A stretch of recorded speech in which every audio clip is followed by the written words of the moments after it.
Otep, cher Kamit, aujourd'hui je vais faire un petit partage avec vous en ce qui concerne le mystère derrière les cimetières.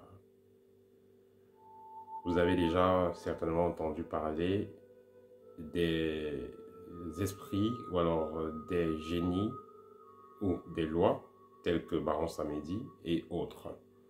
Est-ce que cela c'est vrai? Est-ce que cela c'est faux?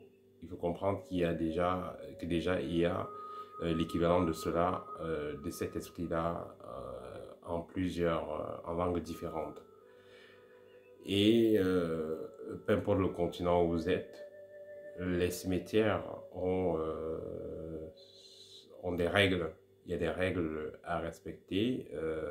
Quand on veut entrer par exemple dans un cimetière, que ce soit en Asie, que ce soit en Afrique, que ce soit en Europe, ceux qui sont initiés, ceux qui ont appris, ceux qui ont eu l'éducation en ce qui concerne le monde spirituel, ceux qui ont appris comment cela fonctionne, savent que les cimetières, que la terre que vous allez trouver un cimetière, c'est pas comme la même terre que vous allez trouver chez vous. Les énergies que vous allez avoir au cimetière, c'est pas les mêmes énergies que vous avez à la plage, par exemple. Dans un cimetière, on va retrouver quoi? On va retrouver des corps, des ossements. Et les corps, les ossements ont une vibration particulière. Tout l'environnement a une vibration particulière parce que non seulement il y a des corps, mais également ces endroits, c'est des portails. Vous allez vous poser la question, pourquoi, pour ceux qui ont remarqué, pourquoi est-ce qu'on retrouve toujours des cathédrales non loin des cimetières? Justement parce que ces prêtres-là, ils vont pour faire des rituels. Et pas seulement des prêtres, les gens de certaines loges vont dans des cimetières pour faire des rituels. Parce que les cimetières, comme je l'ai dit, c'est des portails qui vous connectent à un certain type d'esprit. Des guérisseurs, des marabouts, des mystiques vont également aller dans ce type d'endroit pour faire des rituels, soit d'appel de ce type d'esprit, soit pour faire alliance avec un type d'esprit, soit pour faire aussi des délivrances. Parce qu'il y a des délivrances, il y a des libérations spirituelles qui se font dans les cimetières. Il y a par exemple un rite que certains Africains le connaissent un rite d'enterrement qu'on fait. C'est-à-dire que quelqu'un est pourchassé par les mauvais esprits et les esprits là ont eu la mission de faire qu'on enterre la personne. Les mystiques qui en ont vu cela, ne pourront pas annuler cela n'importe comment. Ils vont, peut-être si la personne est coupable par exemple, ils vont aller dans une tombe vide ou alors vont creuser une tombe et organiser une forme d'enterrement. La personne sera vivante et après on va retirer encore la personne. Et quand on va enterrer la personne, ce sera pour quelques instants, pour congédier ces esprits-là. Et on va relever la personne et la personne sera libérée de cela. Il y a également une autre forme de rituel qui se fait quand quelqu'un est aussi pourchassé par les esprits de mort. On va amener la personne sur la tombe d'un de ses grands-parents et on va laver la personne sur la tombe d'un de ses grands-parents pour dire à cette personne-là que désormais, si on cherche à tuer tel, c'est plutôt toi qui dois répondre. Il faut que celui qui cherche notre fils tel te voie plutôt toi qui est de l'autre côté pour que la personne arrête de le chercher. Donc, c'est des rituels qui ont souvent été faits dans nos traditions.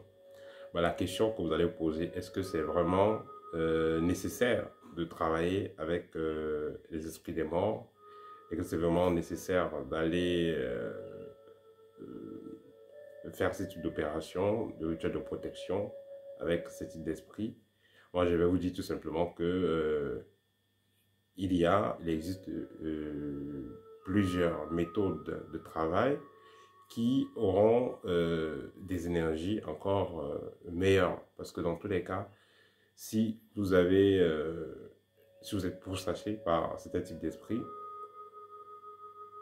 au point où cela est la seule solution qu'on vous a proposée, cela signifie que vous avez un certain type de travail à faire sur vous. Et néanmoins, il faudra noter qu'il existe, vous pouvez entrer en contact avec vos ancêtres, avec vos guides, ou d'autres esprits entre guillemets, qui peuvent vous aider à résoudre certains problèmes de la vie courante sans avoir besoin de passer par les cimetières.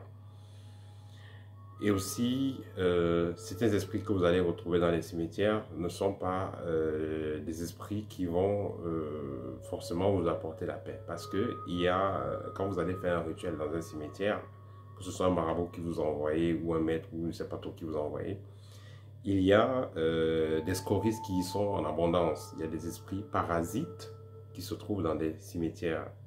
Donc quand vous allez aller faire des rituels là-bas, ces esprits parasites peuvent s'agripper sur votre aura et commencer à vous vampiriser ou vous apporter cette énergie négative dans votre maison et vous retrouver avec des problèmes de perte d'énergie, couche de nuit et autres. Donc, si vous avez, alors on propose des rituels à aller faire dans des cimetières, il faudra faire très attention à cela.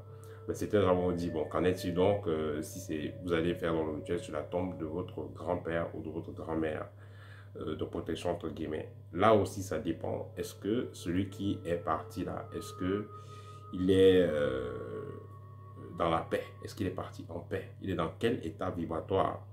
Cette personne-là qui est partie, qui se sépare de vous, elle est dans quel état vibratoire? Parce que si vous avez un grand-père qui est mort assassiné, il est mort par accident, de façon brutale, vous allez vous laver sur sa tombe qui vous protège. Lui-même, il n'est pas en paix où il est là-bas, donc il va plutôt vous emmerder. Il va plutôt s'agripper sur vous, se greffer en vous pour vous emmerder, pour tirer vos énergies. Donc, c'est juste pour monter les limites de cette type de pratique. Et si vous avez besoin de l'assistance de vos ancêtres, vous n'avez qu'à faire tout simplement vos libations, vous n'avez qu'à contrôler votre propre vibration. Ça fera en sorte qu'il y ait une certaine symbiose énergétique entre vous et vos ancêtres parce que vous êtes déjà connecté à vos ancêtres, que vous soyez conscient ou pas. Seulement qu'ils ne peuvent pas interférer quand vous êtes dans les vibrations, quand vous êtes constamment dans les vibrations basses. Donc l'essentiel sera donc de travailler sur soi pour pouvoir éviter certains types de problèmes, certains types d'expériences négatives. Et là, vous n'aurez plus pas besoin de faire certains types de rituels. Et pour finir, certains gens me posent sur la question, puisqu'ils veulent faire des hôtels rituels chez eux, est-ce qu'il est bon de prendre la terre dans le caveau familial pour apporter chez soi et faire un rituel en hommage aux ancêtres? Je vous dis toujours, le caveau familial n'a pas forcément que des esprits qui sont dans un statut d'ancêtre. Dans le caveau familial, on va trouver des gens qui ont été corrects, mais on va trouver aussi des gens qui n'ont pas été corrects. Donc, ce qui fait que si vous allez faire un rituel n'importe comment, ou alors si vous allez ramasser la terre dans un caveau familial pour amener chez vous, vous allez apporter tout type d'esprit. Et cela peut donc être une occasion pour vous de vous faire posséder, vous faire vampiriser, ou de faire vampiriser et posséder les gens qui sont dans votre maison. C'est pourquoi il est important de mieux s'informer, mieux s'outiller avant d'aller se lancer dans certains rituels. Et pour finir, il y a des personnes qui vont aussi aller dans les cimetières pour faire des rituels d'envoûtement. Et ça, c'est des envoûtements sauvages.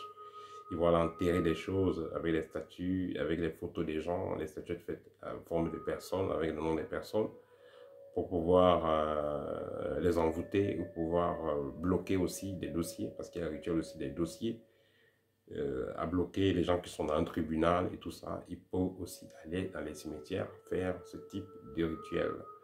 Parce que, comme je vous l'ai dit, les énergies qu'il y a dans un cimetière sont des énergies très particulières. Et ceux qui se connaissent donc dans les sciences mythiques savent que, au travers de ces énergies-là, ils peuvent réaliser certaines choses. vous savez les énergies qui s'y trouvent dans ces cimetières-là. Et aussi, pour finir, il y a beaucoup d'esprits assoiffés dans les cimetières qui sont prêts à coopérer avec n'importe qui. C'est pourquoi ceux qui n'ont pas des vibrations très hautes, je n'ai pas dit que les cimetières ont des vibrations basses, c'est pourquoi ceux qui n'ont pas des vibrations très hautes vont aller là-bas faire des rituels. Parce que là, il y a toujours des esprits prêts à servir pourvu qu'on les donne un peu d'énergie. Voilà. Donc, ça, c'était le petit partage à faire aujourd'hui. Donc, pour conclure, les rituels à faire, si demain on vous envoie faire un rituel dans un cimetière ou dans un caveau familial, on aller prendre la terre dans un cimetière, faites très attention. Là s'y trouvent des gens, le corps des personnes qui sont déjà décédées, qui ont quitté le monde physique et ils sont dans leurs expériences dans le monde spirituel. Il faut les laisser où ils sont. Le moment venu, s'il faut qu'ils se réincarnent, ils reviendront.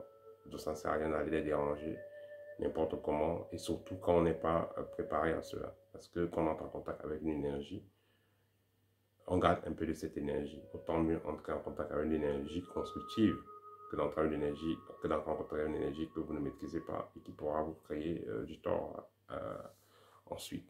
Voilà, c'était tout pour le partage d'aujourd'hui. Merci de partager, liker, ça me fera plaisir. Et si vous avez besoin d'une consultation, n'hésitez pas. Vous avez besoin de mon livre ou le livre Art de Véronique, ou alors vous avez besoin d'une formation ou de la formation complète, n'hésitez pas. Au tête et à très bientôt.